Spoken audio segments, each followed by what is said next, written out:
नहीं आएगी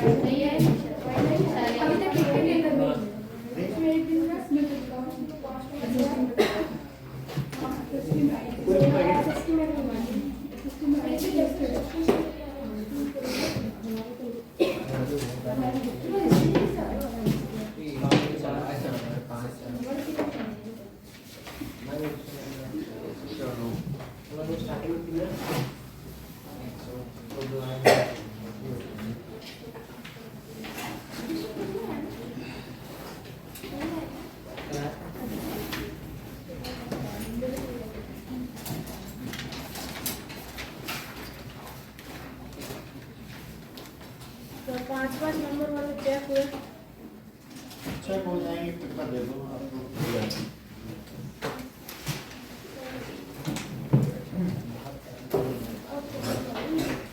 16th question देखो वर्क एंड एनर्जी का।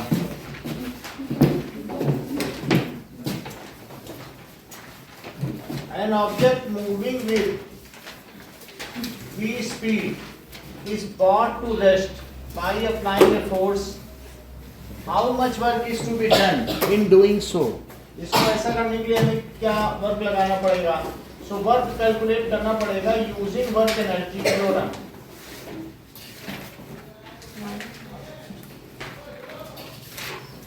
So work is equals to K final minus K initial, that is half m v square minus u square। तो final speed इसकी क्या है? तो 0 स्क्वायर और इनिशियल इसकी v थी, तो u की जगह ही v रख दें, क्योंकि इनिशियल स्पीड तो इसकी v है ना। तो क्या हो जाएगा? Minus half M V square. So uh negative work done, ठीक है, of half mv square is to be done to bring it at rest. A negative work done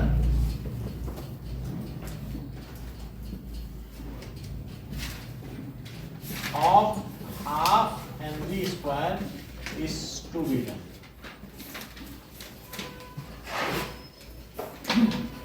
17. Calculate the work required to be done to stop a car. Similar question है कि अगर एक car जो शुरू में 60 kilometre per our से चल रही है और उसका 1500 kg मास है, उसको अगर रोकना चाहते हैं तो दैट इज v मीटर पर सेकंड। अगर आप इसे 0 मीटर करना चाहते हैं तो कितना वर्क डन करना पड़ेगा?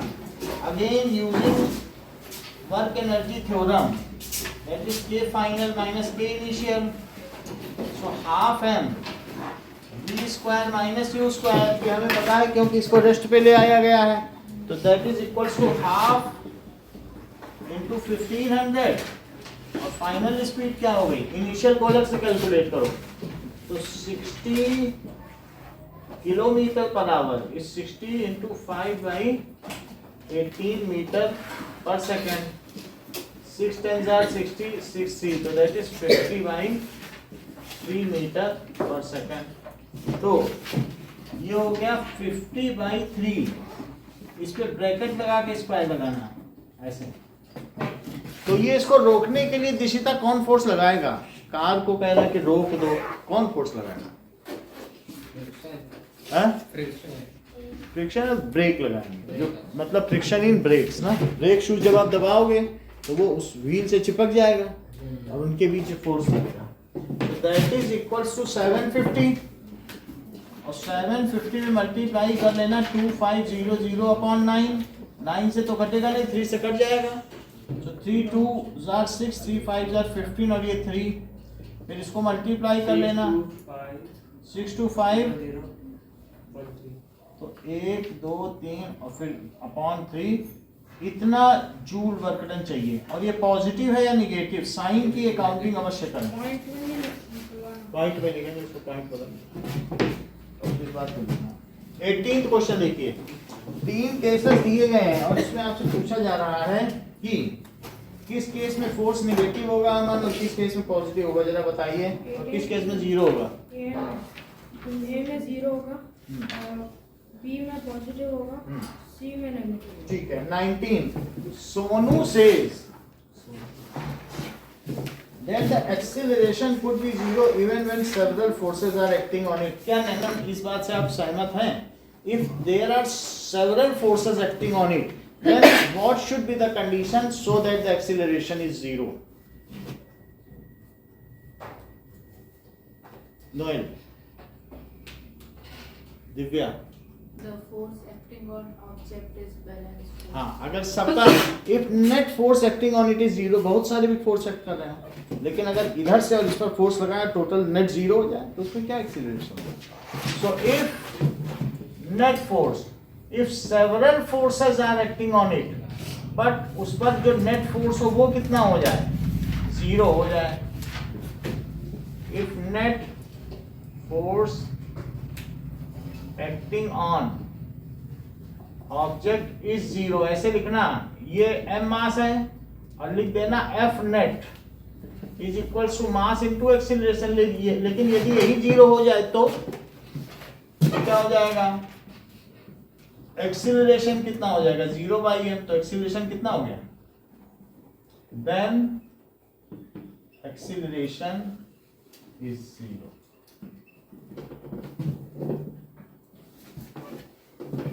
Find the energy in kilowatt hour consumed ton hours by 4 device. अगर तुमने 4 डिवाइस चला दी, मान लो तुम्हारे घर में ऐसा चीज है, कूलर चल रहा हो, 500 वॉट में कूलर होते हैं, हैवी कूलर, तो दैट इज टोटल पावर कितनी हो जाएगी? 4 डिवाइस 500 वॉट इंटू 4 डिवाइस है ना, तो कितनी हो जाएगी? 2000 वॉट, या फिर कितनी हो जाएगी? 2 किलोवाट. ये बताइए इलेक्ट्रिकल एनर्जी कंज्यूम का दिशा क्या फार्मूला होगा?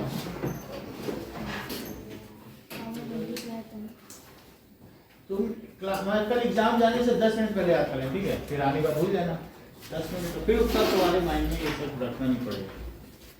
तो electrical energy consumed is equals to power multiplied by time. बोलो कुमकुम क्या क्या वैल्यू रखी जाए पावर में? 2000. ठीक ठीक बताइए. अस्मिता बताइए. 2 किलोवाट और नहीं लिखा है, पढ़ो. 20 किलो वॉट आवर या 20 units.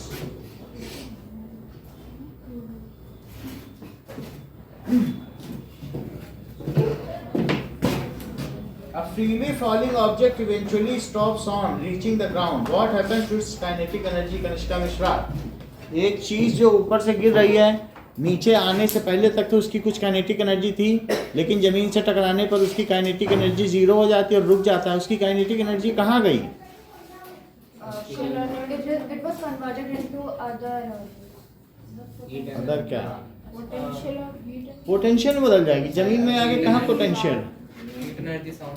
Heat energy and sound energy में कन्वर्ट हो जाएगी. And also a part of it is converted to उसका जो है changing the shape of body. उसमें कुछ ना कुछ डेंट आ जाएगा ना, तो उसमें भी कंज्यूम हो जाएगी.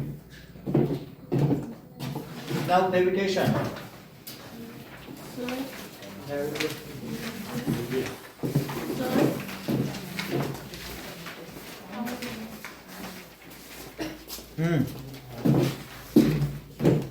सर एक क्वेश्चन था. अभी बताते हैं, थोड़ा बता दे.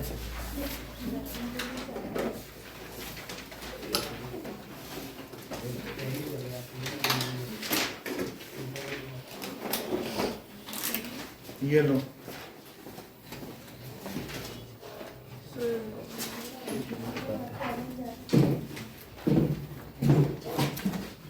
सर 70 क्वेश्चन मत बनाओ. ओके.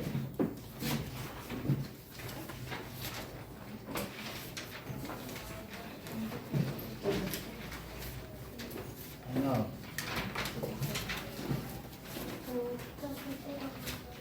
gravitation.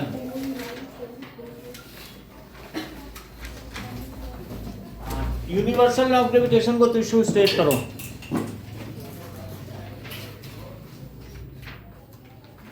भाई बेसिक चीज़ें तुमको आती नहीं, फिर डाउट्स इतने कहाँ से क्रिएट हो जाते हैं? जो सबसे जरूरी वही नहीं जानती हो।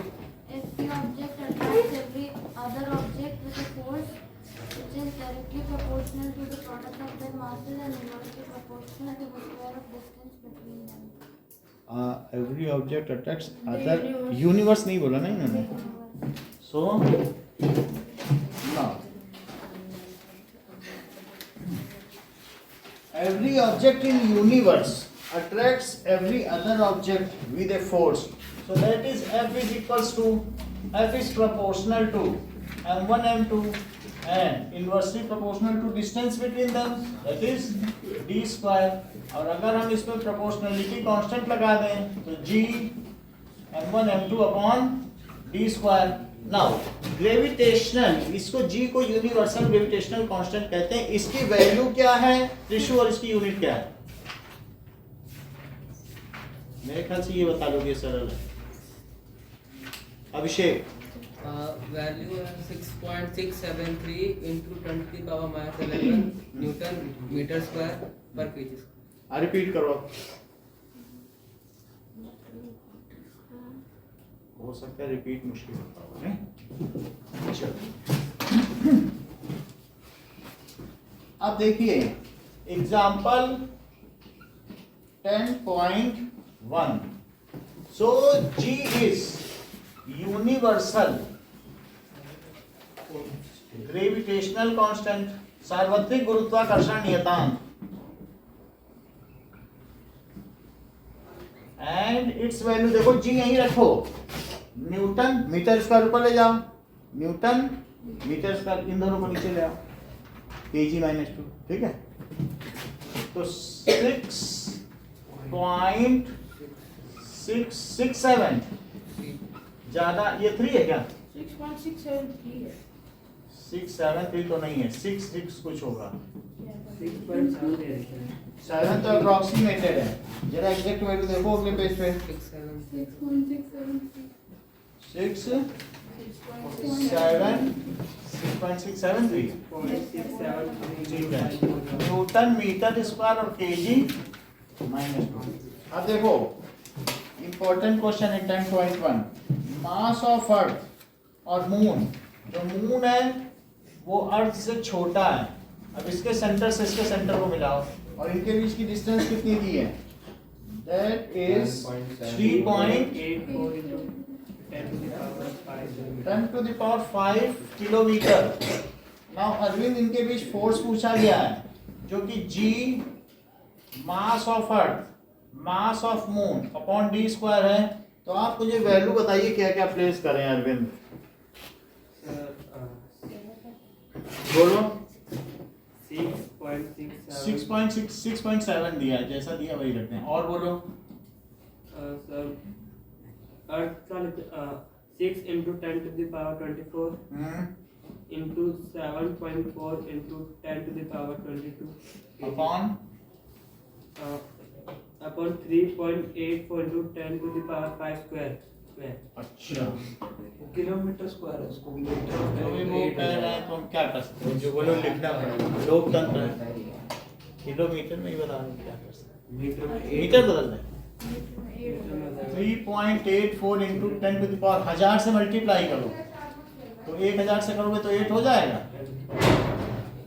ये हुआ। सो दैट इज 6.7। सारे नंबर एक साथ ले लो। 3.84 into 3.84 10 to the power minus 11 और देखो प्लस 24 और प्लस 22 और नीचे क्या है? नीचे कितनी पावर है? 8 का भी तो स्क्वायर होगा 16। तो इनमें से कुछ चीजें देखो, 2 डेसिमल नीचे इधर से और 2 डेसिमल ये, तो इनको हटा दो। 6 से इसको कट करो, कितना होगा? 6 6 जा और 6 4 जा। अब इन दोनों को 2 से कट करो, 32 और यहाँ दैट इज 37। इतनी बात हो गई। अब मुझे नहीं लगता कुछ भी कट होगा। तो ऊपर वाले का ऊपर से मल्टीप्लाई और नीचे वाले का नीचे से मल्टीप्लाई, तब तक पावर को देखो ये कितना है बताओ। 10 को क्या वो 16 को भी तो ऊपर ले जाता है ना। ले जाएंगे, तो दिस इज 10 की पावर कितना हो गया 46, 46 में से 11 हटाओ, 35 अब 35 है, 35 माइनस 16, और इसमें दो चीजें लिखी जाएंगी, जरा इनको मल्टीप्लाई करो, 37 में इसको मल्टीप्लाई करो, 37 और 67 हाँ, और साथ में 32 को इससे कर लो, तो सीधा डिवाइड कर देंगे आंसर आ जाएगा।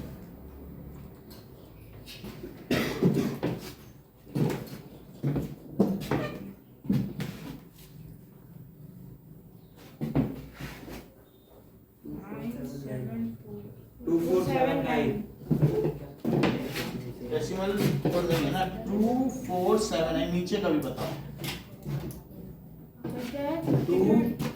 32 into 3.84,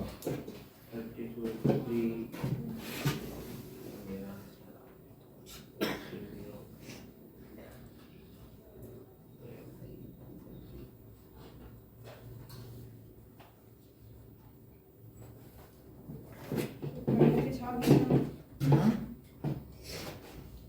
122.88 अच्छा देखो 122.88 है, और इससे कितना आ जाएगा बताओ, 19 10 raised to power 19 10 raise to the power 19 आ गया।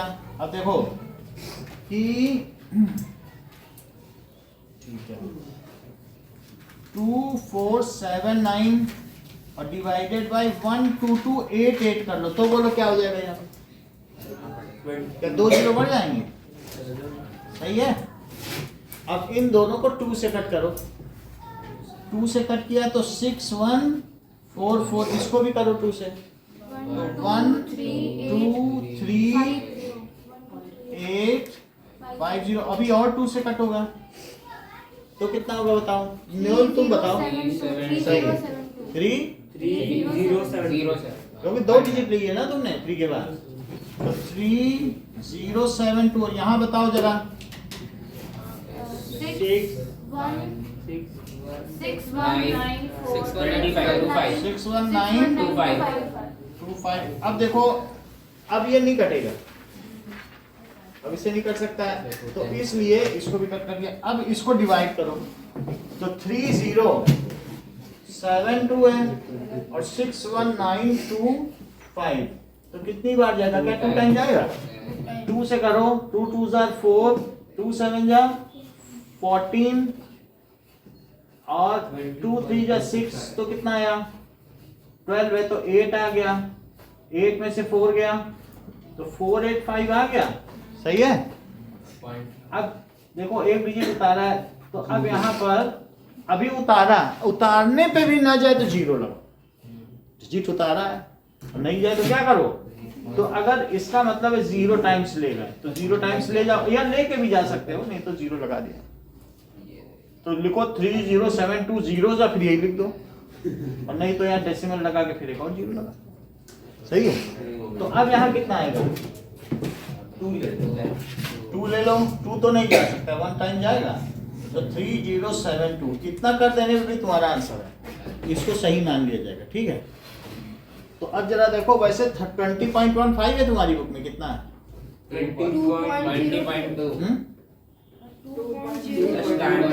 2 पॉइंट, तो फिर एक बार और ले लो, 02 कह रहा है तो फिर इसका मतलब यहाँ 6 आने वाला है, जरा देखो, तो इसको 8 लिखो, और ये 14 में से 7 आया, और ये कितना है, दैट कम्स एज 7 और 1 है। अब एक 0 और बढ़ाओ, बोलो कितनी बार जाएगा, 5 टाइम्स की 6 टाइम्स, 6 टाइम्स जा सकता है, 6 से थोड़ा कम पड़ेगा ना, चलो 5 टाइम्स ले जाए, तो 5 2 जा 10, 5 7 जा 35, तो 36, 5 3 जा 15, तो अब इसको राउंड ऑफ करके 20.2 लिख लो, तो 20.2 और इंटू 10 टू द पावर 19, बोलो अगर इसको इस डेसिमल को यहाँ करो और इसको छोटा बना लो तो क्या ये बड़ा हो जाएगा, 10 उसमें डाल दिया ना इसका, तो फिर कितना हो जाएगा 2.02 into 10 to the power 20 newton, यानी ये किसके किसके बीच लगने वाला फोर्स है त्रिशूल,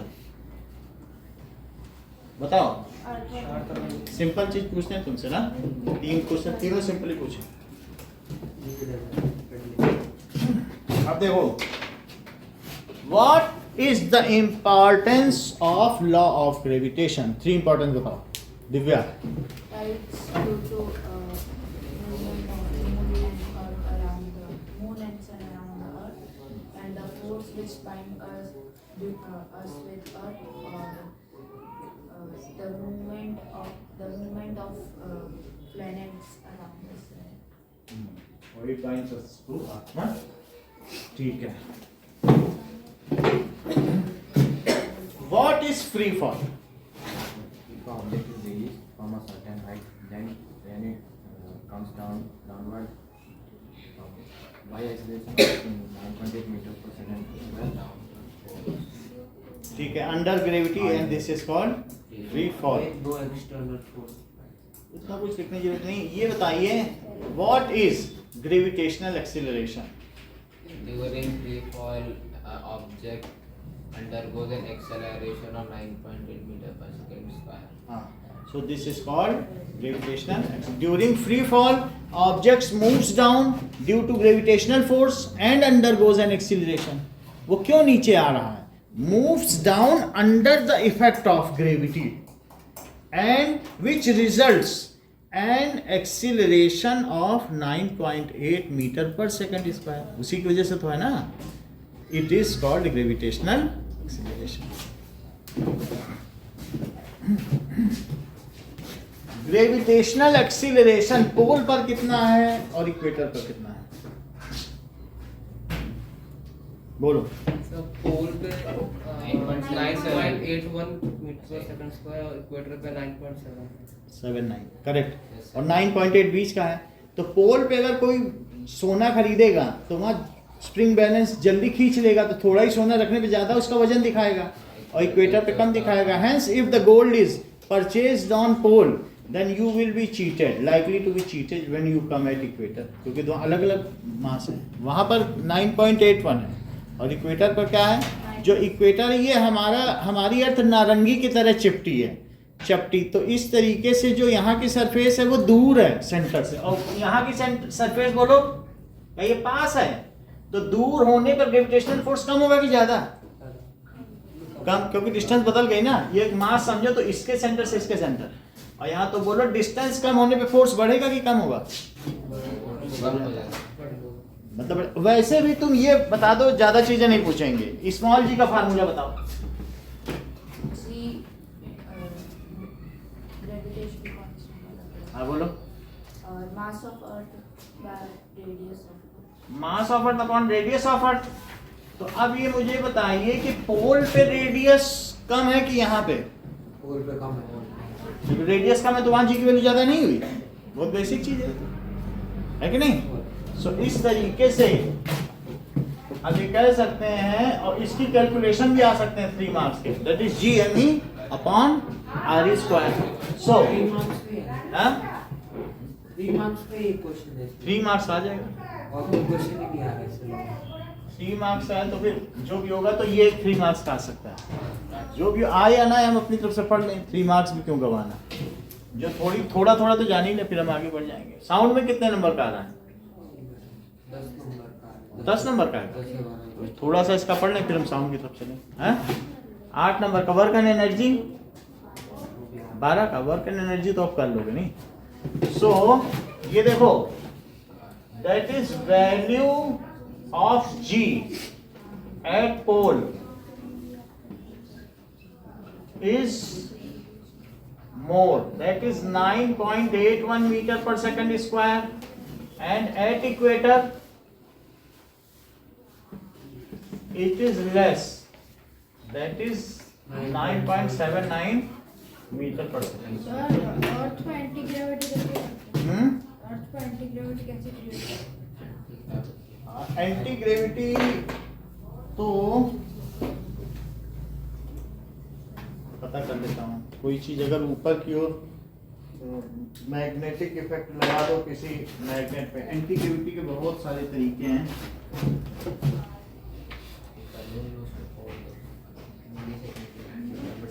इसको बाद में बताएंगे इंटीग्रेटेड। चलो इतनी बात हो गई। अब एक बात और है कि what are the two principle of Archimedes? Hectometre hydro that is lactometer, hydrometer. यानी किसी की भी अगर आपको डेंसिटी पता करनी तो हाइड्रोमीटर है, और दूध की purity. So applications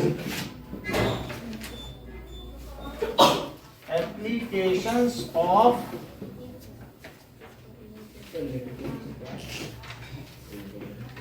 principal that is to find. एक चीज और बताओ, तीन बताओ।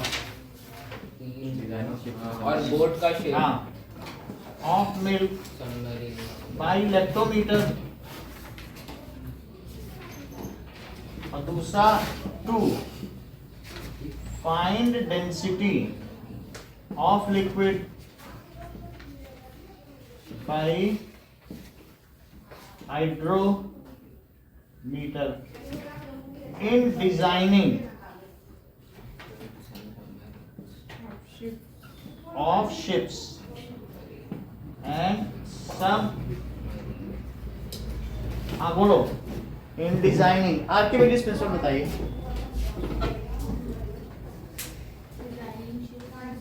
आर्किमिडीज प्रिंसिपल बता दीजिए, हमें लेना देना नहीं है।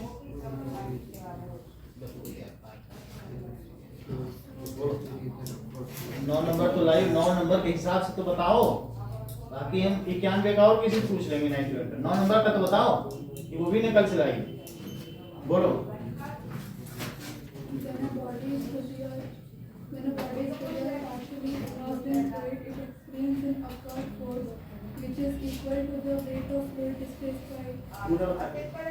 है कि नहीं? सो इसी चीज को रिपीट करो त्रिशु, अगर सेम क्लास में हो तो। चलो रिपीट करो।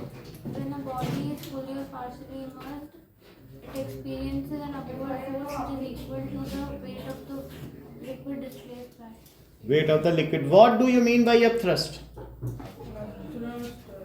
upward fold experienced by an object in fluid. चलो आर्किमिडीज प्रिंसिपल समझिए।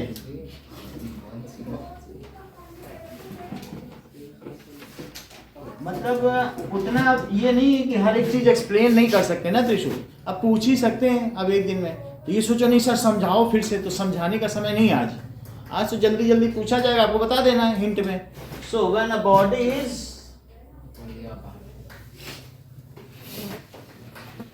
फुली और पार्शियली सबमर्ज्ड इन लिक्विड, या इमर्स लिखा है बुक में, इमर्स इन लिक्विड, डुबाई जाती है।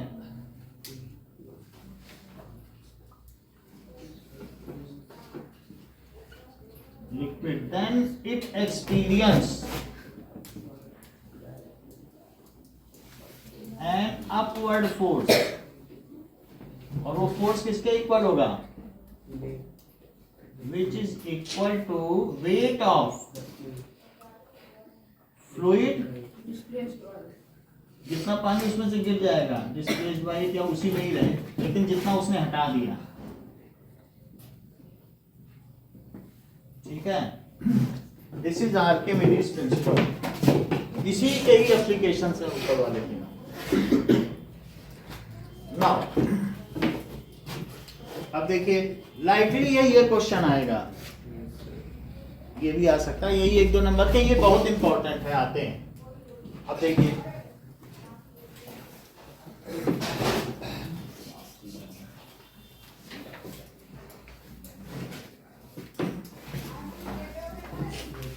ना, देखो अगर आपसे कहा जाए कि calculate value of G on surface of earth, तो कुछ चीजें आपको करनी पड़ेगी। G is equal to G M E by R E square, that is 6.67 10 to the power minus 11 और 6 into 24 और अपॉन 6.4 into 8 ठीक है 10 टू द पावर 6 वैसे 37 है जो आपके में टेबल है, लेकिन उतना करने की जरूरत नहीं। कितना लिख लिया? इसके बाद देखो 6.67 इंटू 6 और 6.4 इंटू और 10 to the power minus 11 plus और नीचे क्या लिख दो 12। तो ये बताओ ये कितना आया, ऊपर जरा सब्ट्रैक्ट करो 10 टू द पावर 13 और नीचे वाला ले जाओ 12। अच्छा इतना लिख लिया। अब बताओ, अब इसको यहाँ देखो और फिर चारों तरफ देखो, टीचर तो नहीं देख रहे तो बोलो फिर कितना लिख दोगे अमन चुपचाप यहाँ जल्दी से। 6.67 टोटल कितना आ जाएगी बेटा? 5.8 वो सही, उनका ज्यादा अच्छा है, 9.81। उन्होंने ज्यादा अच्छा बताया। चंदन का ठीक है, 0.98 हाँ तो अब 10 से मल्टीप्लाई हो जाएगा, है और कि नहीं? सो दैट इज इनटू 10, तो कितना हो जाएगा? इतना ही करना है 3 नंबर पाने में, बहुत ज्यादा कैलकुलेशन के चक्कर में मत पड़ना। इसके बाद ये लिखना टीचर ने रफ मांगा था, हां टीचर ने रफ मांगा था। नहीं वो तो पेंसिल से अरे बिल्कुल रफ वर्क में 2 डेसिमल यहाँ हटा देना, ये रफ वर्क हो गया, तो ये हटा देना, फिर 2 से कट कर देना 3 और ये क्या कर दोगे 3.2, थोड़ा बहुत ऐसे टहलाते रहना, फिर क्या कर देना मल्टीप्लाई चाहो तो मल्टीप्लाई भी कर लेना, उसके बाद तो लिख ही देना। अब देखो कि what does it mean by weight Utkarsh? Weight sir कोई ऑब्जेक्ट जो अर्थ पे कितना फोर्स डिफाइन करिए Arvind. Amount of matter occupied by an अरे नहीं, इसको बताने दो। amount अब of क्या force इसको visualize exerted करते by an हैं। object हाँ, बोलो। amount of force exerted by an object ये लोग टेक्निकल आदमी है, सब उल्टा पुल्टा करना। So, देखो वेट क्या है? That is downward pull experienced by object due to gravity is called weight। तो मतलब गुरुत्वाकर्षण शक्ति के द्वारा किसी वस्तु पर लगने वाले नीचे की ओर लगने वाले बल को ही उसका भार कहते हैं। तो that is the downward pull experienced by an object due to gravity is called its weight। उसमें मास से क्या लेना देना है ना? कोई हम लोग तो कैसे वेजिटेरियन है, हमें मास से क्या लेना देना। अब जरा देखो weight, so downward pull experienced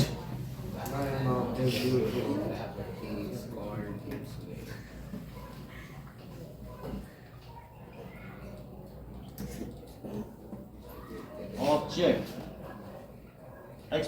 due to gravity। now Kumkum एक आसान सवाल है, वेट और मास में 3 डिफरेंसेस बताओ। Mass cannot be 0. Weight can be 0. हाँ असमिता और बताओ। Weight is vector quantity, mass is scalar quantity, mass की यूनिट kg है, weight की unit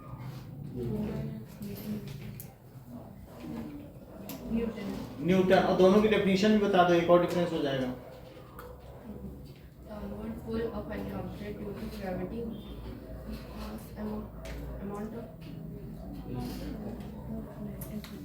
amount of matter contained by an object।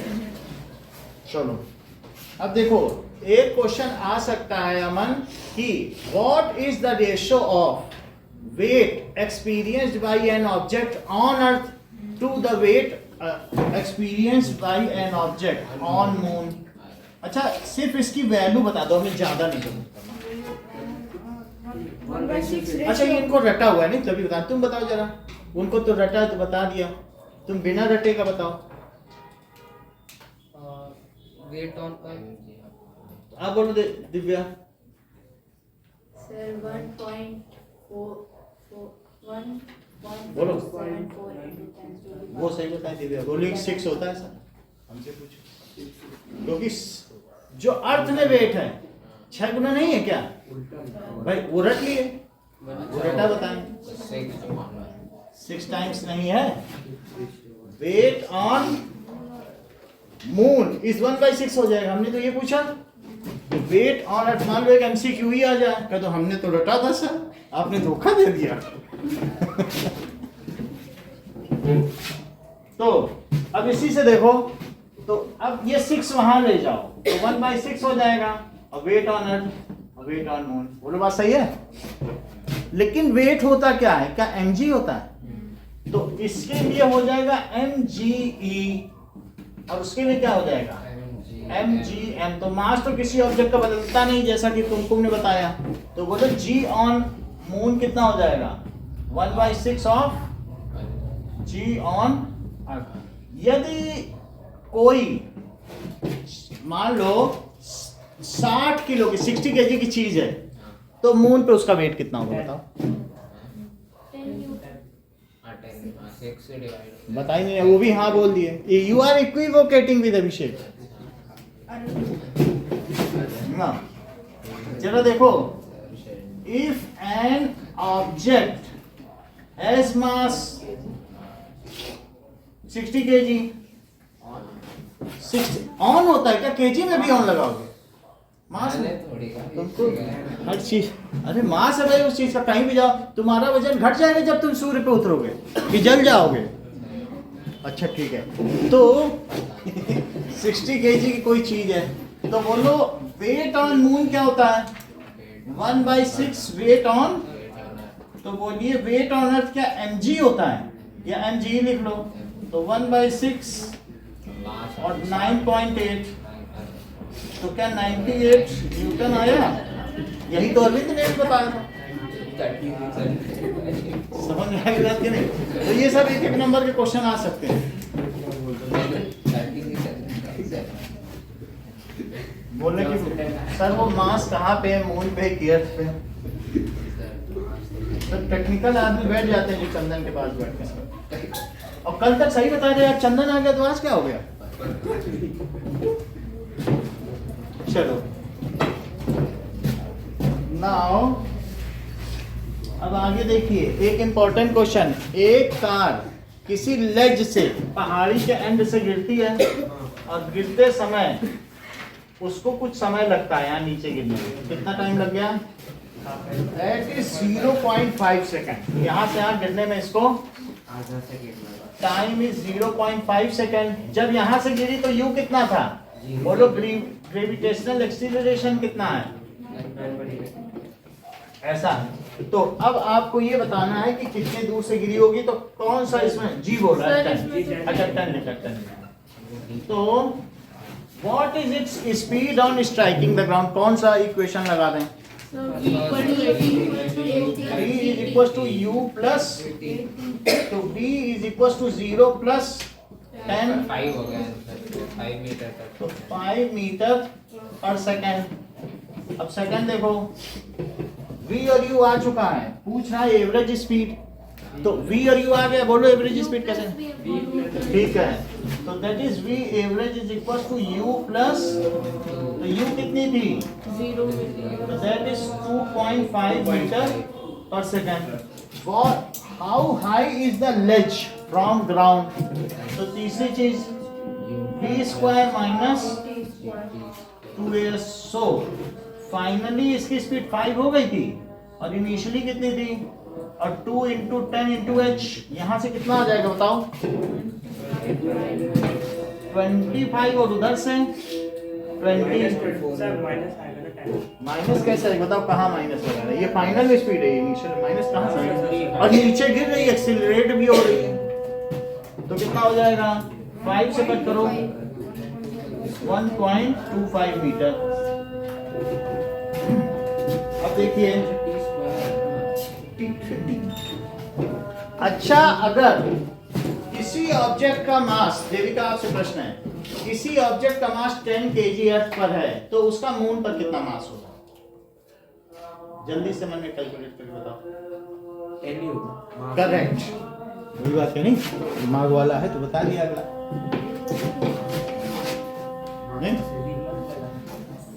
नहीं दिमाग वाला भाई, कितना यहाँ मास उतना वहां मास है। चलो अब देखिए एग्जाम्पल 10.6। कहा जा रहा है कि एक बॉक्स ऐसे रखा है, वुडन ब्लॉक है, और एक ऐसे रख दिया गया है जमीन पर, जबकि जो पहला वाला है उसकी सरफेस 20 और 10 सेंटीमीटर है और ये 40 सेंटीमीटर और 20 सेंटीमीटर। तो दोनों में लगने वाले प्रेशर का क्या फार्मूला होता है बताइए जरा। Force upon area.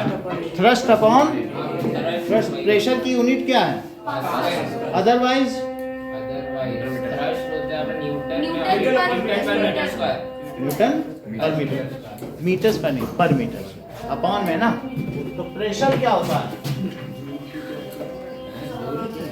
Thrust upon area. अब देखो थ्रस्ट परपेंडिकुलर फोर्स है, इसका वेट देखिए, ये कितने केजी का ब्लॉक है? 5 केजी का। तो 5 केजी का वेट क्या हुआ? दैट इज थ्रस्ट, यहाँ वेट हो जाएगा mg और अपॉन एरिया। एरिया में भी इसको मीटर में लिखना है तो 10 सेंटीमीटर कितना होता है और ये 0.2 मीटर। तो इसलिए एरिया को 0.1 इंटू 0.2 लिखो और 5 केजी के मान लो इसे 10 ले लें तो देवी का 0.1 इंटू 0.2 कितना होता है? 0.2। 0.0 बहुत धीमे बोलती हो, रुक भी जाती हो। जब 2 डिजिट था 2 डिजिट पहले डेसिमल लगाओ और दैट इज 50 अपॉन 0.02। ये डेसिमल हटा दो तो 50 के आगे 2 जीरो लग गया अपॉन 2 तो 2500 ना। चलो फिर इसको 9.8 लो तो 9.8 से क्या हो जाएगा? 5 8 जा 547 तो 490 हो गया। ठीक है, एक पॉइंट भी लग गया और 2 जीरो और बढ़ा लो तो 49 के आगे 2 जीरो तो कितना हो जाएगा बताओ? 2450 पास्कल। एक 1 पास्कल को डिफाइन करो उत्कर्ष। Sir, one Newton of thrust is applied on 1 meter square of area, then the pressure is 1 Pascal. अच्छा, मैं अगर ये है 1/1 मीटर, यही 1 मीटर स्क्वायर, इसमें अगर मैं 100 ग्राम गेहूं भी खरीद दूं तो क्या 1 पास्कल हो जाए? 100 ग्राम 1 Newton force. हमें पता नहीं है, हमें ग्राम में आता है। गेहूं है मेरा, किसान है, 100 ग्राम गेहूं डाल दे इसमें 1 पास्कल हो जाएगा। बता दो अभिषेक। G10 ले लो तो हो जाएगा क्योंकि 0.1 kg है तो mg करो तो दैट इज 100 ग्राम ही तो है ना। तो 0.1 kg इंटू 10 तो ये 1 न्यूटन हो गया और ये पूरा 2 मीटर स्क्वायर का है ये डायस। हाफ काटो, ठीक है। चलो अब देखिए तो इसी तरीके से सेकंड केस में भी आप निकाल लोगे। सेकंड केस में ये चीज नीचे रखोगे 0.4 तो ऊपर क्या हो जाएगा इस केस में? प्रेशर ऊपर लिख देना 490 लेकिन नीचे क्या लिखोगे? अच्छा सॉरी 49। अब देखो तो 49 नीचे कितना आएगा? 0.08 तो 4900/8 से इसको कट कर देना। न्यूटन पर मीटर स्क्वायर अदरवाइज पास्कल। ये देखो अगर फ्लूइड के में प्रेशर के बारे में 2-3 बातें बताओ अमन जो तुम जानते हो। फ्लूइड में प्रेशर मतलब पास्कल की बात कर रहे हो ना तो कुछ पास्कल लॉ बताओ। अभी फ्लूइड में जो प्रेशर लगता है कुछ पास्कल लॉ होता होगा। हाँ बयान फोर्स छोड़ दो, अभी हम पास्कल की बात करते हैं। इनको सम्मान नहीं देना चाहते हो, 26 जनवरी है आज। यस जैसा इन्होंने कहा कि इंडिया गेट में उनको बुला के सम्मानित किया जाए कि that is the pressure acting at same height in fluid is same. यानी यहां से अगर पानी गिरे, यहां से पानी गिरे, यहां गिरे तो ये सेम डिस्टेंस पे गिरेगा। अगर एक ही उस पर करोगे तो दैट इज फ्लूइड जो भी होगा एक ही लेवल पर जा कहीं भी हो so it is independent of the direction. Direction से इंडिपेंडेंट होगा कि नहीं? ये पास्कल का लॉ है। अब देखिए कि now Devika, why it is difficult to hold a school bag with a thin strap?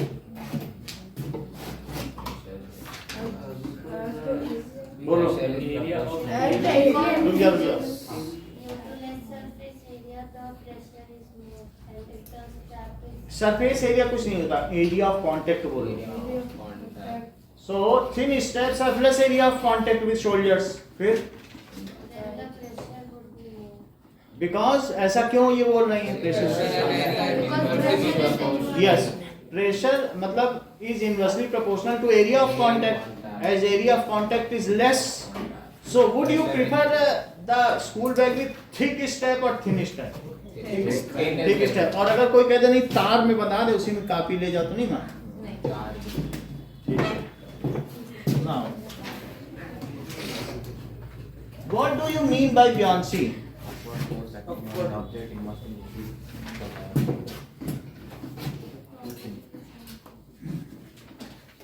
ये तो बात हो गई। upward force ये बताइए, which is heavier, 100 kg cotton और 100 kg block of iron? Cotton क्योंकि उसका एरिया ज्यादा है, तो अगर बिना आप थ्रस्ट के अगर दोनों का वेट निकालेंगे तो उसका ज्यादा होगा कॉटन का। तो लिखो इस चीज को, ये क्वेश्चन आ सकता है। सो क्वेश्चन पूछा गया है, which is heavier, 100 kg cotton और 100 kg आयरन ब्लॉक। लिखो 100 kg। ये देखो, ये एक मशीन है जिस पर इन सबको मेजर किया गया है।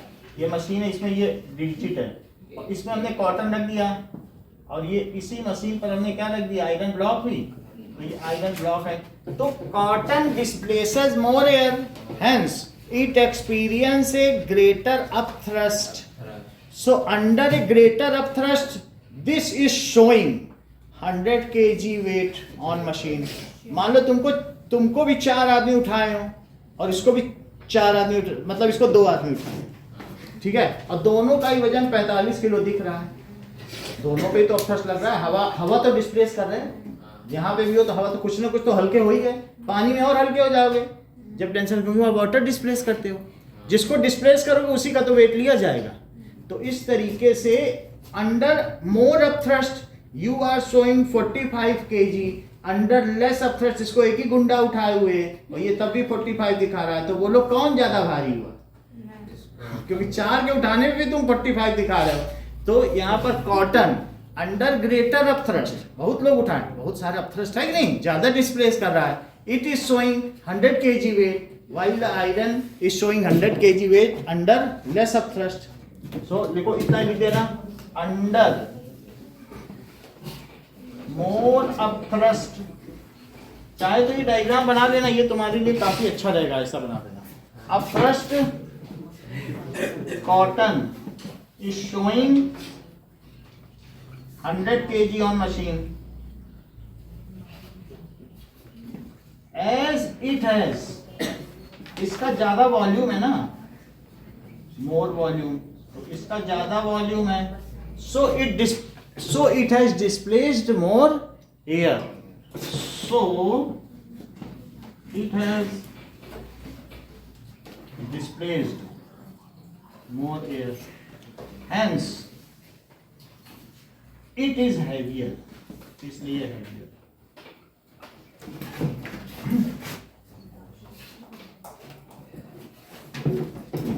आपका मशीन पर 42 kg वेट है, तो क्या आप 42 kg के होंगे या हैवियर या लाइटर?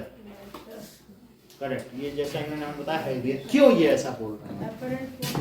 क्योंकि आपका जो 42 kg वेट है वो अपथ्रस्ट के साथ में, सो उतना कैंसिल हो गया है, बाकी का वेट है। So our weight on machine 42 kg is with upthrust. Upthrust है, कोई समझो कोई आपको खूंटे से पकड़ के खींच से तब भी 42 दिखा रहा है, अगर वो अपथ्रस्ट ना होता तो क्या ज्यादा वजन नहीं होता? बोलो। हमारी मैम ने तो बताया था कि सेम ही रहेगा। मैम को छोड़ दो, ठीक है, सेम तो नहीं रहेगा, अलग अलग है सब किताब, अलग अलग रहेगा। इसीलिए क्वेश्चन बना है वो पूरा उसके आशिक है। जो बच्चों के साथ गलत करेगा ना वो अपनी मौत मरेगा। अरे महंगा बच्चों को कभी नहीं धोखा देना चाहिए, वो मासूम होते हैं।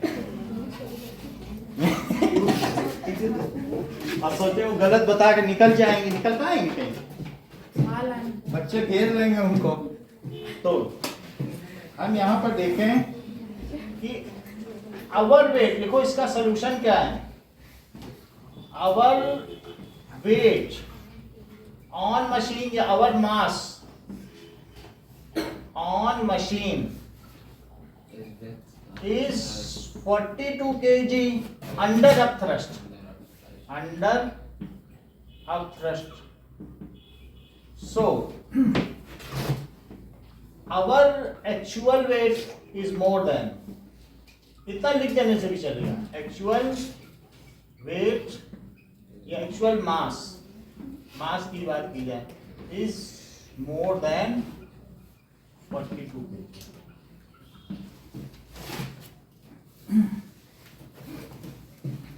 अब देखिए कि कुछ इसके क्वेश्चंस भी हैं, अगर एक बार पढ़ लेना 3 नंबर में, तो मुझे नहीं लगता अब न्यूमेरिकल भी जाएंगे, इतना आपने बता दिया इतने में ही आ जाएगा, एक्सरसाइज करनी। और मैं मोस्टली आपको प्रेशर का ही और ये आर्किमिडीज का ही क्वेश्चन है, और कोई नहीं। ठीक है, मैम बताई थी कि वेट और मास का डिफरेंस था। वेट और मास का ही डिफरेंस है, और ज्यादा सिर्फ आपको मैं लास्ट के 4 क्वेश्चन बताता हूं, क्योंकि वही आर्किमिडीज प्रिंसिपल पर है, 19, 20, 21 और 22, तो आपका कवर हो जाएगा। देखो, in which direction that does the buoyant force on object? Upward. 20th देखिए, व्हाई डज इट, अगर मान लो ब्लॉक ऑफ प्लास्टिक, जब आप उसको पानी में डुबोते हो, बिल्कुल अंदर तक खाली बोतल अंदर डुबोते हो, तो वो पूरा ऊपर आ जाती है, उछल क्यों आ जाती है? सही बताओ तो कोई। हाँ, यानी अगर कोई चीज है तो आपने खाली बोतल पानी में डाल दी, तो उसने, ये खाली बोतल है तो उसने, इसकी वजन 2 ग्राम की है और इसने 1 केजी पानी हटा दिया, तो 1 केजी पानी हटाएगी तो इसके ऊपर लगने वाला फोर्स कितना है बताओ आप? थ्रस्ट बताते ही नहीं है लोग, तो सारा फेल हो जाता मामला। बोलो, 1 केजी पानी से हटा दिया है, 2 ग्राम की, हटा 1 केजी दिया, तो बोलो अब थ्रस्ट कितना है? ये बताते, तुम बता दिया करो ना तुरंत, वो ही अकेले बता रहा है जब से 10 न्यूटन, पूरा क्लास को उस पर लिए हुए हैं वो, कि भाई जो भी चीज है जितना वजन हटाएगा उसके वेट के बराबर अब थ्रस्ट लगेगा, यही आर्किमिडीज प्रिंसिपल चल रहा है। तो इसने कितना वजन हटाया? 1 केजी, तो अब थ्रस्ट कितना लगेगा? 9.8 न्यूटन। 9.8 10 न्यूटन, मतलब एक तरीके से अप्रोक्सीमेट, अगर इसके ऊपर 10 न्यूटन लगा, नाउ इट हैज डिस्प्लेस्ड मोर, ये क्या कहते हैं, the upthrust acting on it is more than its own wait. इसका नीचे का वजन कितना है बताओ? 2 ग्राम नहीं, अभी तो बताइए आप, इतने मन में कैलकुलेशन नहीं कर पा रहे हो। 0. ये इतने केजी हो गया, 2/1000 करो तो 2 डिजिट पहले 0 लगा दिया, अब इसमें मल्टीप्लाई कर दो 9.8 का, तो कितना हुआ? तो 0.0196 न्यूटन, यही तो हुआ कि नहीं? तो अब बताओ नीचे की ओर, लो ये और दिक्कत हो गई, तो 0.0196 न्यूटन। देखो डाउनवर्ड फोर्स इतना है, और अब थ्रस्ट बोलो किधर जाएगी ये बोतल? तो क्या अभिषेक की बात से आप सहमत हैं? The up thrust acting on it is more than its own wait, hence the empty bottle bounces back at the top of liquid. Repeat करो, ये बहुत इंपॉर्टेंट सेंटेंस है, इधर उधर नहीं कर सकती, यही लिखना पड़ेगा। बोलो,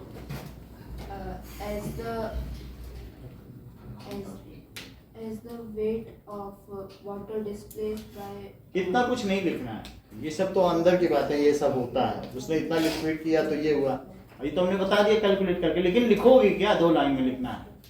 टीचर को इतना टाइम थोड़ी कि तुम्हारी 4-8 लाइन पढ़ेंगे, बताओ। हाँ बोलो Noel. as the thrust acting on the body is more than its own weight, so it bounces on its surface as soon as it is released। जैसे ही तुम इसे छोड़ोगे डप ऊपर आ जाएगा। ये जाएगी। बॉटल बंद होती तो हाँ? बॉटल तो बंद रखनी पड़ेगी, खोल दोगे तो पानी भर जाएगा, तब तो फिर कुछ वो नहीं है ना, हवा रहनी चाहिए। तो देखो as upthrust acting on bottle is more than weight of, इसके वेट से ज्यादा है, बताओ, weight of bottle, so it bounces Back as soon as Upward. it is released. as soon as it is released. चलो 21 देखो कि एक 50 ग्राम का सब्सटेंस है और उसका वॉल्यूम क्या है बताओ जरा। मास है 50 ग्राम और वॉल्यूम है 20 सेंटीमीटर क्यूब। अरविंद मुझे बताइए कि डेंसिटी का फार्मूला क्या होता है, बताइए। थोड़ी तेज बता दे। Mass upon volume. वॉल्यूम। क्या अरविंद आप मुझे बताएंगे कि वाटर की डेंसिटी कितनी होती है? 1 gram centimetre cube. Given there given 1 gram 1 centimetre gram cube. ठीक है। centimeter cube. वो गिवन में, तो अब इसकी ये डेंसिटी आई और वाटर की 1 है। बोलो अगर वाटर में तुम इस सब सिंक कर जाएगा, क्योंकि दैट सब्सटेंस या object is denser than water, so it will sink. As density of object is more than density of object is more than water, so it will sink. Sure. 22nd question देखो।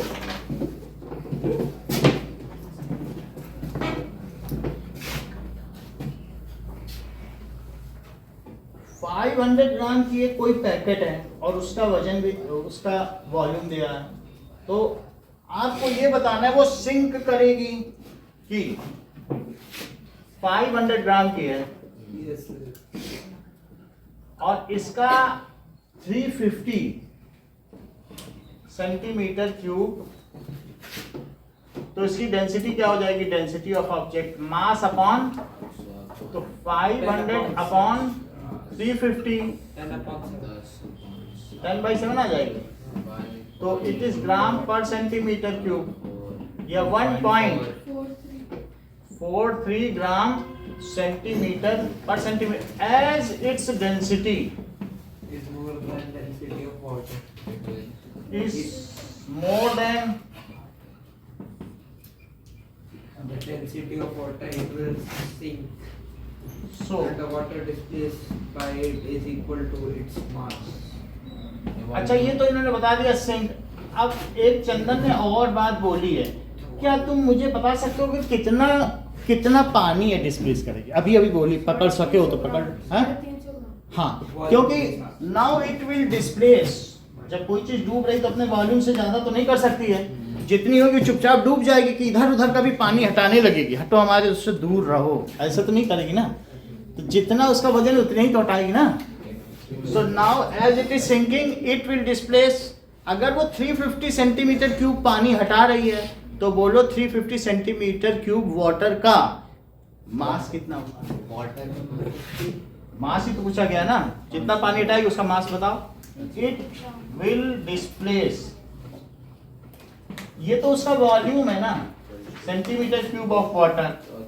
अच्छा बोलो मास क्या होता है? Density mass upon volume, यही तो density होती है।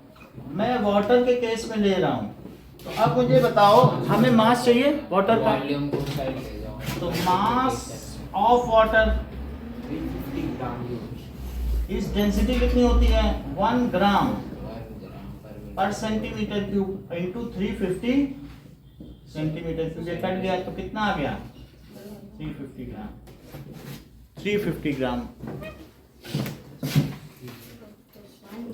जो, हाँ, जो वस्तु पानी से हल्की है वो अपने वजन के बराबर पानी हटाएगी कि जो भारी है वो अपने वजन के बराबर? जो भारी है वो तो वॉल्यूम के बराबर हटा रही है। इसका मतलब इसी से तुम सहमत नहीं, तभी बोल देते ये मार्के में इसी से सहमत नहीं, हम नया नियम बनाएंगे। तो जो हल्की है वो अपने वजन, जैसे प्लास्टिक हुई तो प्लास्टिक 2 ग्राम की है, कहेगी हम 2 ही ग्राम हटाएंगे, क्योंकि जितना वेट है उतना ही तो थ्रस्ट लगेगा, तभी तो वो तैर पा रही है। तो इसलिए नेट वेट डाउन है तो नीचे चली जाएगी। जो भारी है वो किसके बराबर पानी हटाएगी? जो हल्की है मास के। समझ आ गई? जो उतना उसका वजन है उतना ही पानी हटाएगी। ठीक है कि नहीं? तो ये फ्लैट रूल है। आर्किमिडीज में साउंड पे आइए।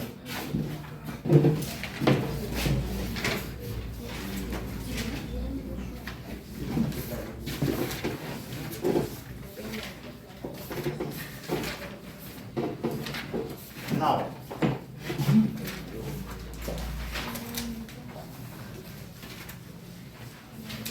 देखिए इससे 8 मार्क्स का आ रहा है, 40 मार्क्स का पेपर है ना टोटल? Yes sir. ठीक है। तो that is the energy which enables us to hear something is called sound.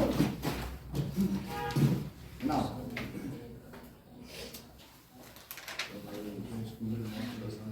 why sound waves are called mechanical waves? Suppose you and your friend are on moon, so will you be able to hear any sound produced by him? Because there is no atmosphere. There is no atmosphere, and a god and yellow No medium. sound needs A medium. sound needs medium to travel. So we cannot hear. We can see the WhatsApp of my friend, but cannot hear. No. Which wave property determines loudness? Which wave property determines pitch? Frequency. यानी frequency ज्यादा होगी। अगर amplitude से loudness कैसे बोलो depend करता है। L is equals loudness is equals to amplitude का स्क्वायर, जितना मतलब वो अपने मेन पोजीशन से डिस्प्लेस हो रही। Okay. Which has a higher pitch? Guitar or horn? Horn का साउंड लाउडर है। तो pitch ना। और which has a higher pitch? Pitch का मतलब है किसमें फ्रीक्वेंसी ज्यादा है? सिलनेस से भी ज्यादा मतलब नहीं। मतलब फ्रीक्वेंसी किसकी ज्यादा है? गिटार की। तो फ्रीक्वेंसी ज्यादा होने से क्या पिच ज्यादा हो जाएगी? तो ये नहीं, पहले नहीं होगा, समझना ही ठीक है। चलो लिख दे रहे हैं आपके लिए उत्तर, तो फिर कोई कोचिंग नहीं चलेगी। That is more pitch means more frequency, more, तो more amplitude means louder sound. इतना ही बात है, 2 चीजों के बारे में लिख देना। चलिए अब मुझे बताओ कि स्पीड, वेवलेंथ, साउंड की स्पीड, वेवलेंथ और फ्रीक्वेंसी का क्या रिलेशन है? Velocity is equals to nu lambda. V is equals to mu lambda। Time period और फ्रीक्वेंसी का रिलेशन बताओ।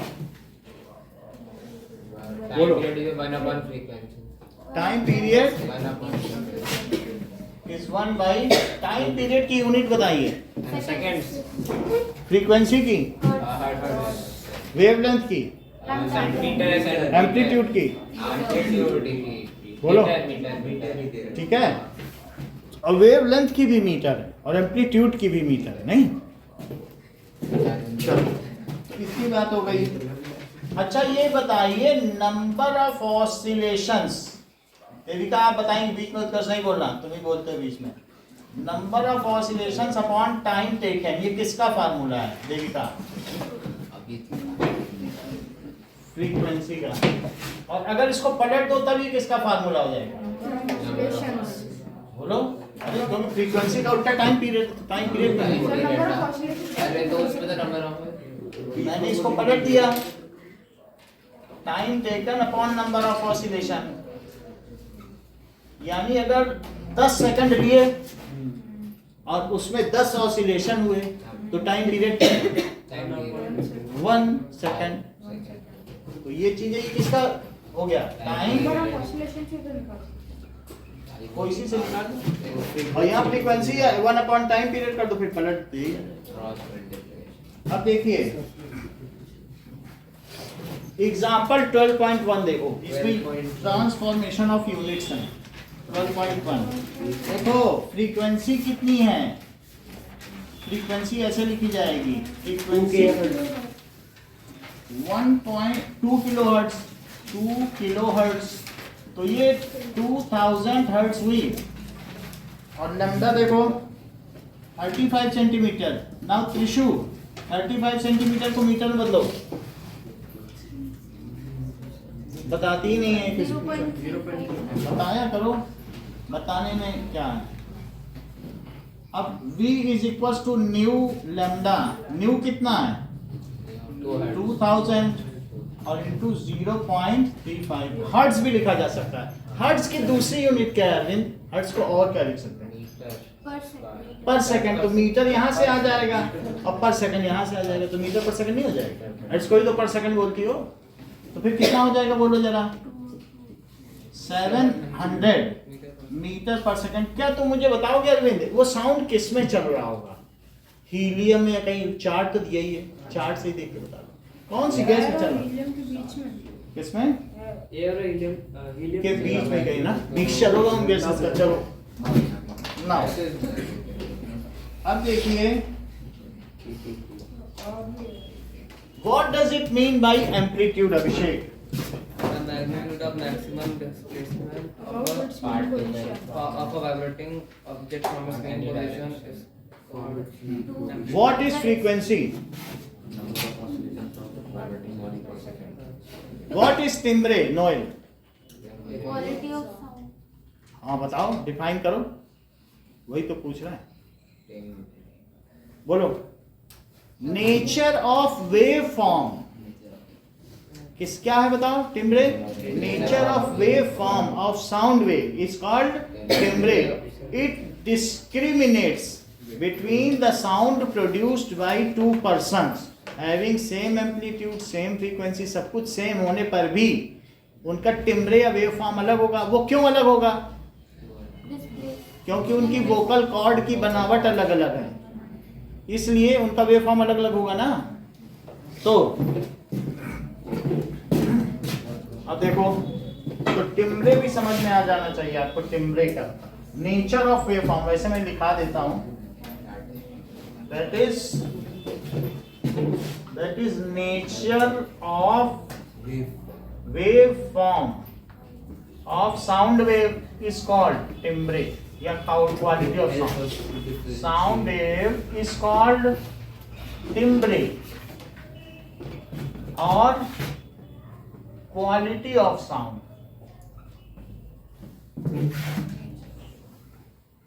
So it enables us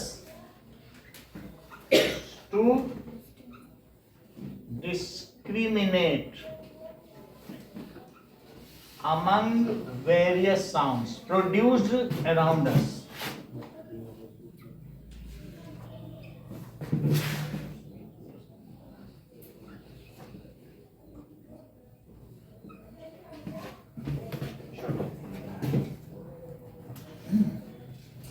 अब देखिए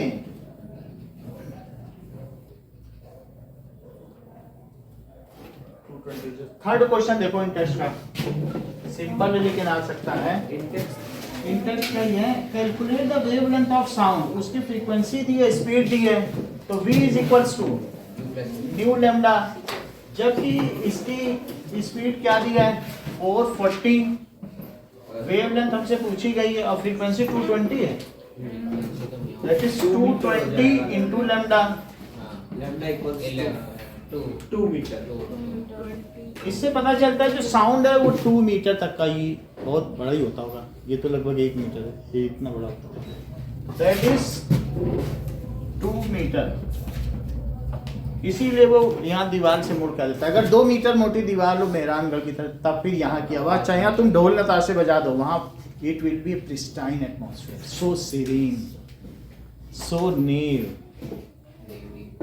वहाँ बिल्कुल शांत. ऐसा होता है जो शहर की आवाज है ना, मेहरानगढ़ से उसके दीवार से देखो, यहाँ आती ही नहीं है शोर शराबा. अब देखो 4th क्वेश्चन क्या पूछा गया है. A person is listening to a tone of 500 Hz sitting at a distance this from the source. What is the time interval? सुहाना कैसे करोगे? ये दो वैल्यू दी है, कैसे निकालें कि टाइम इंटरवल या टाइम पीरियड कैसे निकालें? बोलो. तो that is time period is 1 bye frequency. तो वो कुछ नहीं है, तो दैट इज 0.0027. इसका मतलब है कि जो दो उसको रिपल्स मिलेंगे कान में, एक और दूसरी, उनके बीच में कितना अंतर होगा? सिर्फ इतने का ही अंतर होगा. ठीक है. और तुम्हारे ईयर की परसिस्टेंसी कितनी है? 0.1. तो मतलब वो जो दो अलग अलग आवाज आएंगी उनके बीच में भेद स्थापित नहीं कर पाएगा, वो लगातार पढ़ती रहेंगी ना. परसिस्टेंसी से बहुत कम है, इतनी जल्दी जल्दी आ नहीं उसके कान में आवाज नहीं. अब देखो जरूरी सवाल दिख गया. Distinguish between loudness and intensity. Loudness is the amount of sensation produced by the amplitude of vibrations. Loudness is the amount of sensation Produced on the ear due to amplitude of vibrations. that is, it is the sensation produced in our ears. जबकि intensity क्या है? Intensity is amount of sound अच्छा, amount of sound energy falling on पर metre square और पर in second. the direction of propagation of the sound. हाँ, in the direction. अच्छा, जैसे एक 20 मतलब 5 हर्ट्ज की साउंड प्रोड्यूस कर रहा है, ऑडिबल रेंज नहीं है, तो भी क्या उसमें इंटेंसिटी होगी अगर वो हमारे कान के पर्दे पर गिरे? मतलब 5 हर्ट्ज का ऐसे ऐसे पत्ता हिल रहा है तो क्या तब भी ऐसे केस में भी इंटेंसिटी होगी? भाई जब उसके पास एम्पलीट्यूड है, इंटेंसिटी होगी, लेकिन उसका जो लाउडनेस है वो 0 डेसिबल होगा. So at certain cases if it is beyond audible range then it is no more louder, we can not hear. Sensation ही नहीं प्रोड्यूस हुआ हमारे ईयर ड्रम में, लेकिन फिर भी उसमें इंटेंसिटी तो होगी ना. तो दोनों रिपीट करो सुहाना, लाउडनेस और इंटेंसिटी डेफिनेशन.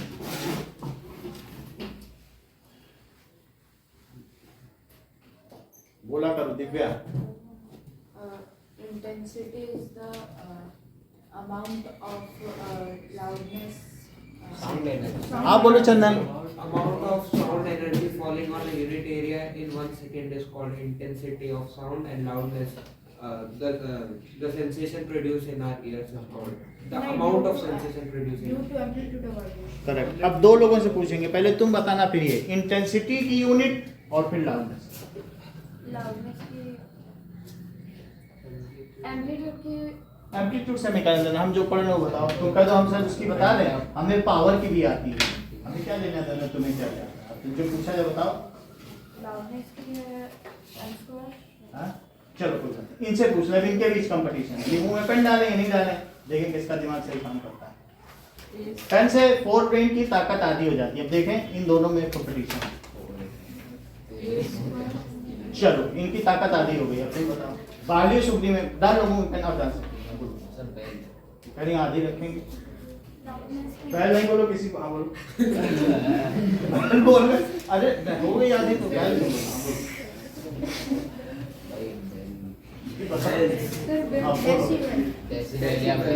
डेसिबल. तुमने हद कर दी. हम ये कह रहे हैं अपना पढ़ाई लिखाई कर रहे हैं, क्यों किसी को डेसिबल क्या एक्सोटिक बैल. जब वो चैप्टर आ ही नहीं रहा है तुम उसके चक्कर में क्यों पड़े हो? नहीं यहाँ loudness it is.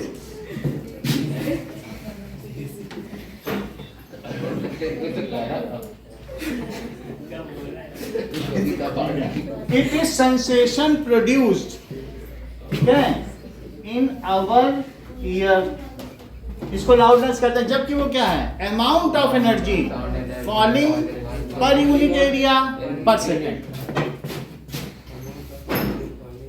Amount of energy falling per, मतलब जो वर्ड्स ऑफ कमांड जान, अगर वर्ड्स ऑफ कमांड सुन ले, हमें एक क्लास लगती है, कोई नया बच्चा आएगा उसको एक कमांड दूंगा, और अगर उसने उस क्लास में वो चीज़ वही की जो मैंने कही तो जान जाऊंगा ये बहुत तेज है। अब जैसे इसको मैंने 17 कमांड दी थी कि पेन मुंह में न डालना, ये डाले पढ़िए, मैं जान गया डम्ब है। जो कमांड को फॉलो कर ले वही बच्चा तेज है। तुमको ज़्यादा समय नहीं चाहिए, शाम को मैं बता देता हूँ ये बच्चा तुम्हारा कैसा है, क्योंकि उसने पहले भी वो फॉलो की होगी, है ना। ये चीज़ उससे ज़्यादा नहीं है, उससे तुम काम करवा सकते हो, एक्सट्रैक्ट करा सकते हो। अगर वो कमांड मान रहा है तो तेज होना बड़ी बात थोड़ी ना है, क्या वो फॉलो करने के लिए एबल है या नहीं। जब बीएड पढ़ोगे तो ये बात पता चल जाएगी आपको कि बच्चा फॉलो कर पा रहा है तो उससे तुम कुछ भी करा सकते हो। नहीं फॉलो कर पा रहा है, कोई नॉर्मल कमांड ही नहीं समझ पा रहा है, तो क्या करो। Amount of energy falling per unit पर सेकेंड लिखना है, in the direction of propagation.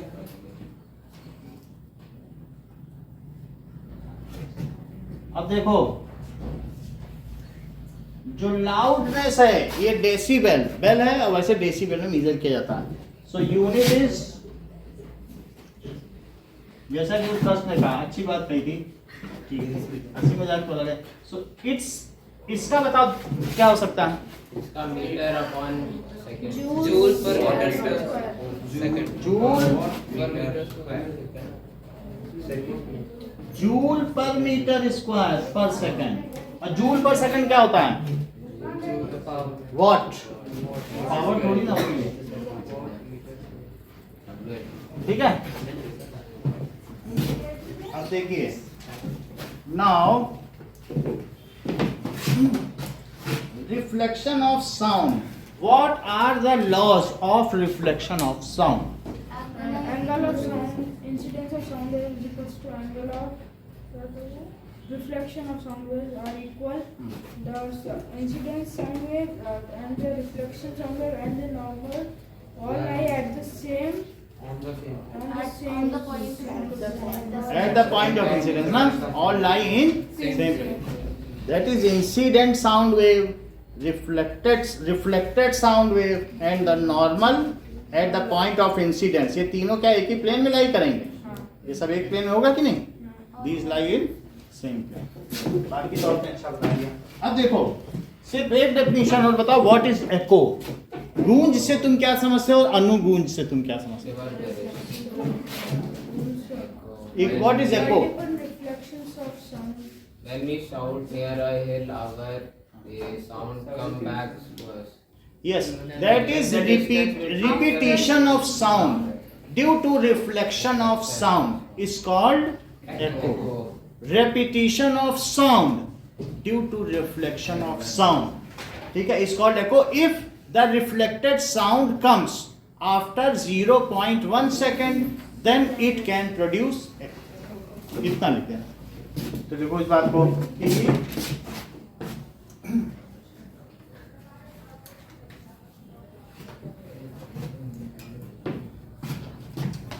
that is echo, repetition of sound due to reflection of sound.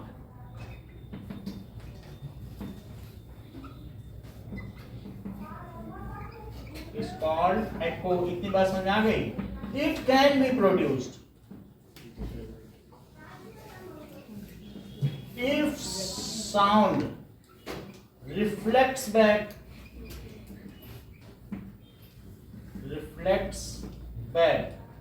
after 0.1 second with sufficient strength. ऐसा ना हो कि वो एटीनुएटेड हो गया हो, उसकी ऊर्जा क्षय हो गई हो, नष्ट हो गई हो। It should come with sufficient distance so that you can, जैसे राधा, माया, ठीक है, मोनू, ऐसे सुनाई पड़ता है कि नहीं। ये चीजें। क्या आप अरविंद मुझे बता सकते हैं what should be the least distance between the source of sound and the reflecting surface? कितना? यस, द लीस्ट डिस्टेंस, ये क्वेश्चन आ सकता है। The least distance between source of sound and reflecting surface is 17.2 metre. इसके लिए तुम ये कह देना कि ये जैसे एक स्पीकर है, पूछा जा सकता तो एक स्पीकर और ये साउंड बोर्ड है। मान लीजिए इनसे साउंड गया और फिर इसके बाद यहाँ से लौटा यहाँ पे, तो let the distance between source and reflecting surface is, इनके बीच की सरफेस, तो टोटल डिस्टेंस कितनी हो जाएगी? Is equal to 2x। अगर साउंड 25 डिग्री सेल्सियस पर 344 है, ठीक है। So velocity is equal to distance upon time, तो ये 344 लिखो और डिस्टेंस की जगह क्या लिखो? 2x हुई ना, जाने और आने में, तो टोटल, क्योंकि इतनी देर बाद ही तो तुम्हें सुनाई पड़ेगी, यहीं से तुमने प्रोड्यूस की और तुम खुद अपनी ही आवाज सुनना चाहते हो। एक तो जब तुमने प्रोड्यूस की तो क्या इमीडिएट सुन लोगे, क्योंकि मुंह से कान तक जाने में कुछ समय नहीं लगा होगा, और एक लौटेगी तब सुनोगे। तो दैट इज 2x अपॉन 0.1। तो बोलो 2x कितना हो गया? 34.4। तो बोलो x कितना हो गया? 17.2। यही कर देना। आप देखिए, देखो एक क्वेश्चन ऐसा करा दे रहे हैं, सभी क्वेश्चन सिमिलर है। One person is hearing echo after 5 second. अगर साउंड की स्पीड 346 मीटर पर सेकंड हो तो बताओ उसकी और उस क्लिफ के बीच की दूरी कितनी है जिससे कि साउंड रिफ्लेक्ट होकर वापस आया है? 5 सेकेंड है। अब आपकी बुक में कुछ और होगा, मैं 5 सेकेंड से करता हूँ। तो देखो क्वेश्चन नंबर है 12.2। तो v is equal to distance upon time. कह रहा है कि 346 है और हमको ये 2x लेना है। 2x यहाँ लिखना पड़ेगा। Let the distance between source of, है ना, sound and the reflecting surface is x। So total distance 2x ले लिया, ये लिखना पड़ेगा वहाँ, मीटर में लिख देना। और टाइम बोलो कितना लिखोगे? कौन सा क्वेश्चन है ये 12.2।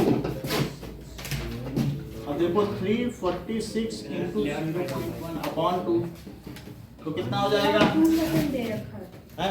2 या 3 है ना, आपके में अलग है, हमारी बुक में अलग है। सर अभी तो आपने 0.1 की जगह 5 बोला। 5 है, 5 ही है। तो 865 मीटर। तो इसका मतलब क्या है कि डिस्टेंस अपॉन टाइम ना। हाँ, यहाँ 0 कितने समय में है? 5 सेकंड लिखो। तो 346 इंटू 5 अपॉन, तो बोलो कितनी दूरी पर है? 1765। कितना आएगा? 865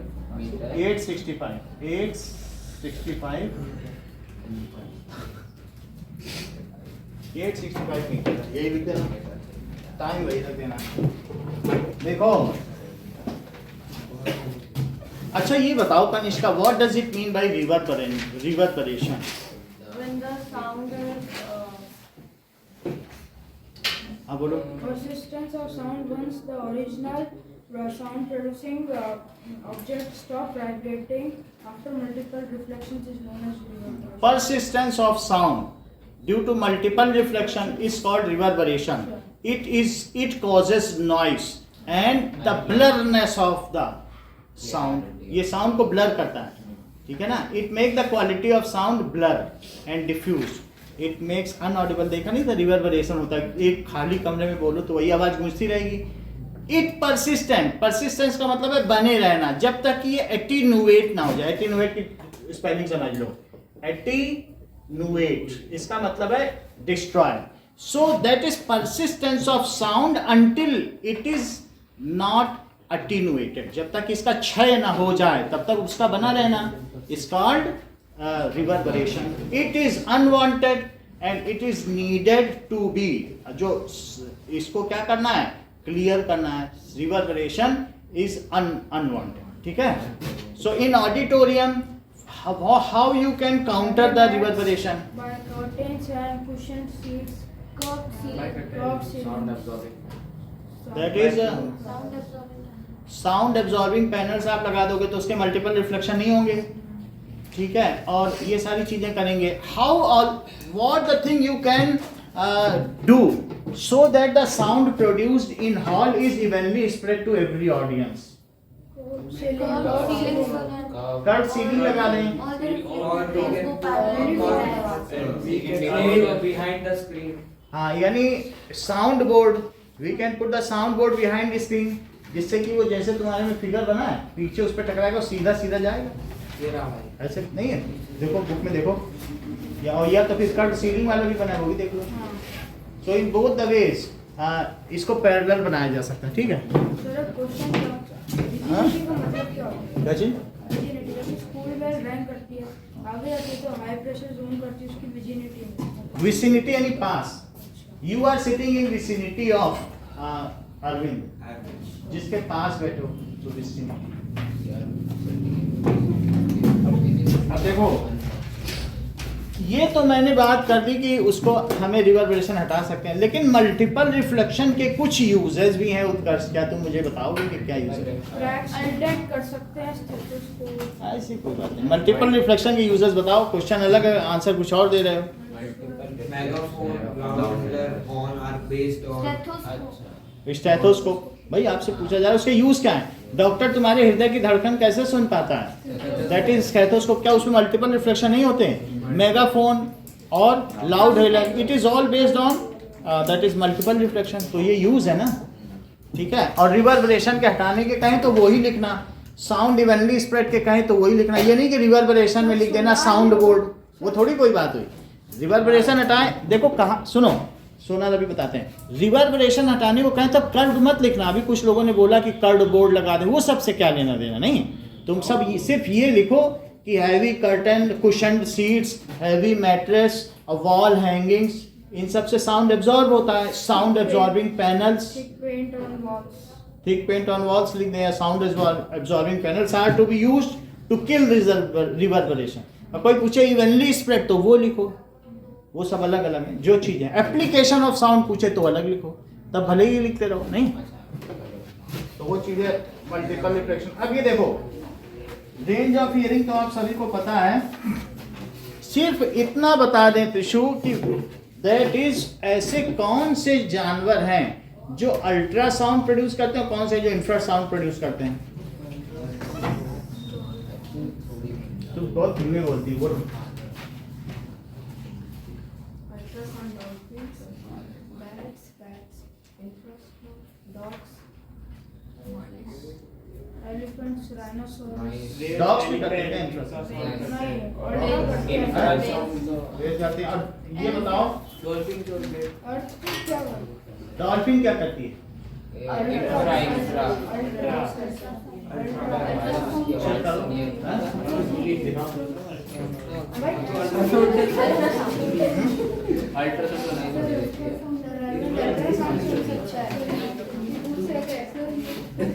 ये अल्ट्रासाउंड. डॉल्फिन है, बैट है, पोर्पोइस. सुनो, तीन चीज ध्यान रखना कि डॉल्फिन, बैट, पोर्पोइस ये अल्ट्रासाउंड है, और राइनोस, एलिफेंट्स, व्हेल्स और चूहे इंफ्रासाउंड करते हैं. आपने बताया तो था कि चूहों को भगाने के लिए कुछ अल्ट्रासाउंड यूज करते हैं. चूहे का देखो नहीं तो मैं चेक करता हूं.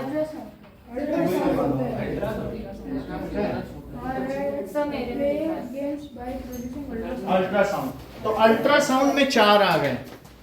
रैट्स, बैट्स, ठीक है, पोर्पोइस एंड डॉल्फिन्स.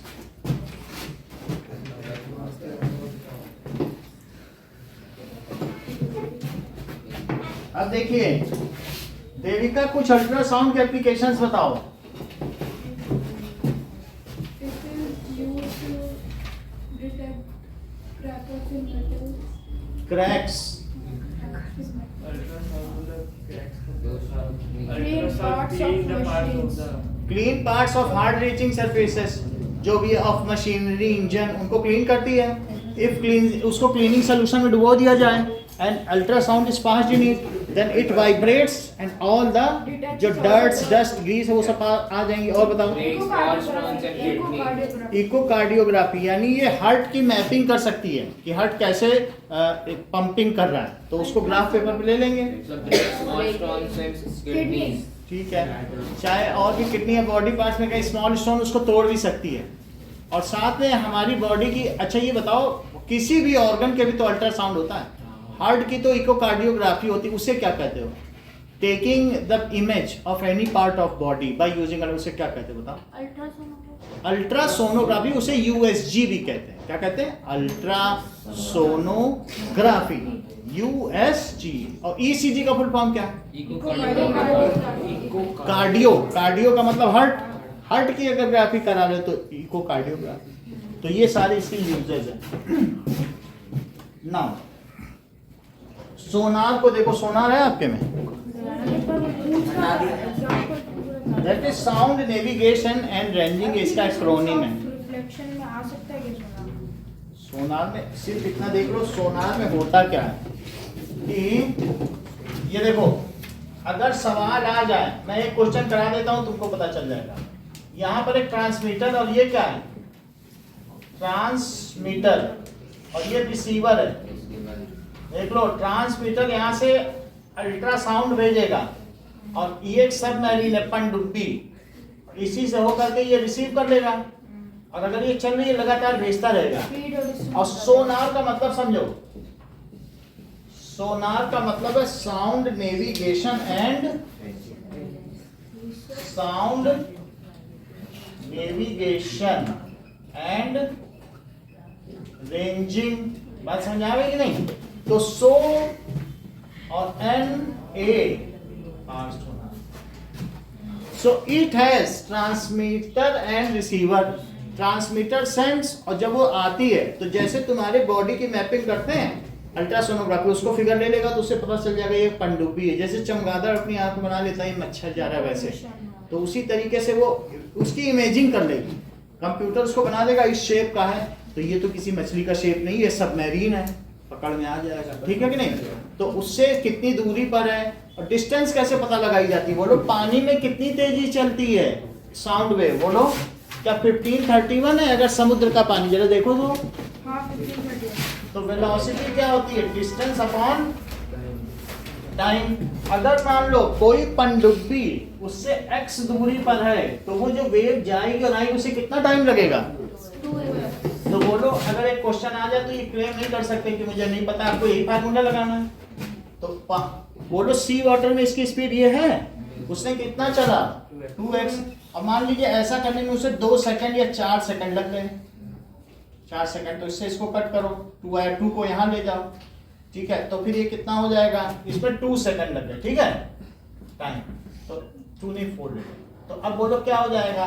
2 उधर चले जाए तो 3062। इसका मतलब है x की वैल्यू कितनी हुई? इतने मीटर। तो वो जो सबमरीन है, ये पानी में जो डूब के चले उसे पनडुब्बी कहते हैं। पानी में डूबी तो पनडुब्बी, दूध में डूबे तो दूध डुब्बी, डूब जाए इसे नाम रखा जाता है ना कैसे कैसे। तो इसी तरीके से 3062 मीटर हो गई, तो ये डिस्टेंस हो गई। हम उसकी लोकेशन, उसकी इमेजिंग, पोजीशन, सब चीज पता कर सकते हैं। सब चीज पता की जा सकती है। जैसे चमगादड़ सब कुछ जानेगा तभी तो मच्छर खाएगा, कि ऐसे थोड़ी चीज जाने थोड़ी ना खाए। अब देखो, ठीक है, ईयर तो नहीं है ना तुम्हारे में? नहीं। ओके, इतना ही रखिए इसको, बाकी अब इसके क्वेश्चन कर लीजिएगा। अब एक तुम्हारा स्ट्रक्चर ऑफ पैटर्न है, उसको देख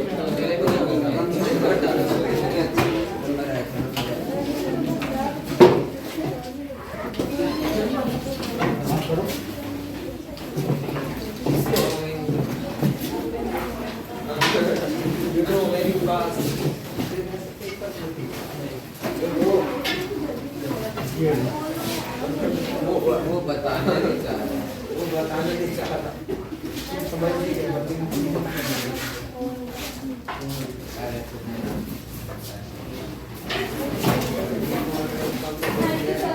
वेलकम।